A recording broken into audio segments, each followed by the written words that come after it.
Ito ang mga dapat natin aabangan sa abot kamay na pangarap mga kapuso na wag natin papalampasin ang bawat episode ng teleseryeng ito. Sinabi nga dito ni Tanyag na naalala talaga niya lahat ang kanakaraan maging sa kanyang pagkatao, maging sa lahat ng mga ginawang kasamaan dito ni Moira dito sa ating bida. Kaya yan ang aabangan natin dito dahil sa pagbalik na nga talaga ng alaala Tanyag, ano kaya ang gagawin niya?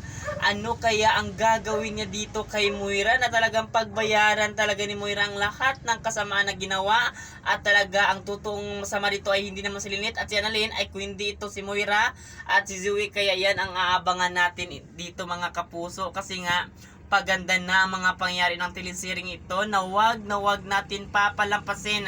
Ngayon ay hindi na mahihirapan itong si Annalyn Santos dito na ipakita at paramdam dito kay Tanyag na mahal talaga niya itong ama niya kasi nga bumalik na ang alaala Tanyag at yan ang pinakahihintay natin na mangyayari at talagang mapagbayaran talaga lahat ni Tanyag ang kasamaan na ginawa ni Moira dito sa ating bida. Kaya yan ang aabangan natin mga kapuso sa abot kamay na pangarap na kinaaadikan natin tuwing hapon na yan ay wag natin papalampasin ang bawat episode ng teleseryeng ito.